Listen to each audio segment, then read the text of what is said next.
क्या आपकी कोई कीमत है?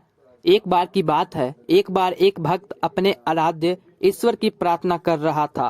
प्रार्थना करते करते वह रो रहा था और उसने कहा कि मेरी जिंदगी में कोई कदर नहीं है, मेरी जिंदगी में कोई वैल्यू नहीं है, मेरा बुरा वक्त चल रहा है, कृपया मुझे कोई रास्ता दिखाए। तो भगवान ने उसकी सुन ली और उसको एक पत्थर दिया, लाल चमकदार। जी हाँ, लाल चमकदार पत्थर। भगवान ने कहा कि जाओ और इस पत्थर की कीमत पता करके आओ, लेकिन तुम इस पत्थर को बेच नहीं सकते। जब तुम इस पत्थर की कीमत पता करके आओगे तब शायद तुम्हें अपनी जिंदगी की कीमत पता लग जाएगी। वह गया, सबसे पहले को एक फल वाले के पास गया। उसने फल वाले को वह लाल चमकदार पत्थर दिखाया और पूछा कि यह पत्थर कितने का है। तो उसने कहा कि इसके बदले में तुम मुझसे 1 दर्जन आम ले सकते हो। लेकिन उसने कहा कि इस पत्थर को मैं बेच नहीं सकता, सिर्फ इसकी कीमत पता करनी है।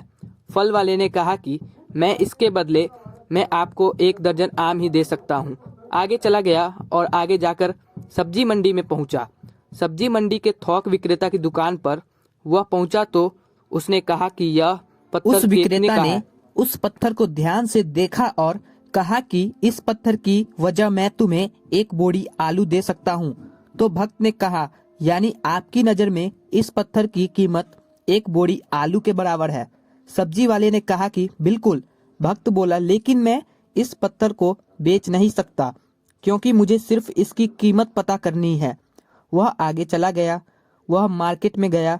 अब की बार वह सुनार की दुकान में गया, यानी चांदी सोने के दुकान में गया। वहां वह आधे घंटे तक बैठा रहा। सुनार ने पूछा कि यह पत्थर तुझे कहाँ से मिला? तो उसने सारे जवाब दिए। सुनार ने फिर अंततः जवाब दिया कि यह पत्थर 1 करोड़ रुपए में खरीद सकता हूँ, यानी कि मेरे लिए इस पत्थर की कीमत 1 करोड़ रुपए है।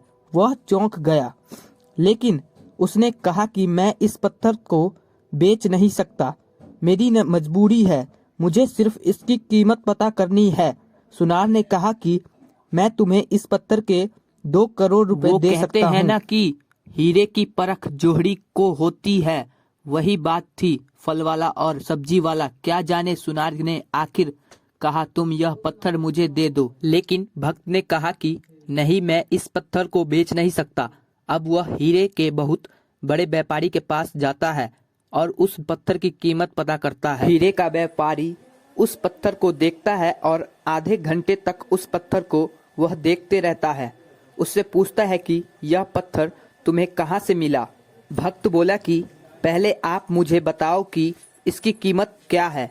हीरे का व्यापारी कहता है कि इसकी मैं क्या कीमत बताऊं जो बेशकीमती है।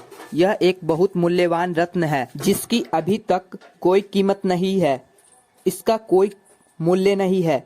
वह बस उस लाल चमकदार पत्थर को नमन करता है और लाल कपड़े में रखता है और वापस वही बात कहता है कि इसकी कोई कीमत नहीं है, यह बहुत बेशकीमती हीरा है।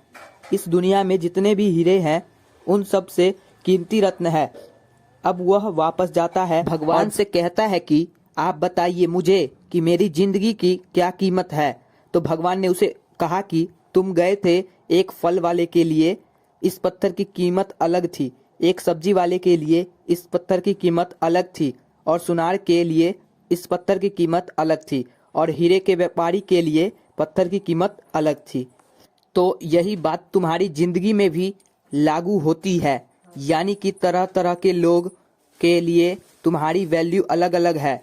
तुम्हें अपने आप को निखारना है और अपने आप को संभालना है, अपने आप को बेहतर करते जाना। जैसे जैसे तुम हीरे को बेचने के लिए आगे बढ़े, वैसे वैसे तुम्हें खुद को संवारने के लिए आगे बढ़ने जाना है। जिस दिन तुम हीरे के व्यापारी के संपर्क में आ जाओगे, उस दिन तुम्हारे अंदर का टैलेंट पहचान लिया जाएगा। उसी दिन तुम्हें अपॉर्चुनिटी मिल जाएगी या तुम्हें अवसर मिल जाएगा जिसकी तुम्हें तलाश है।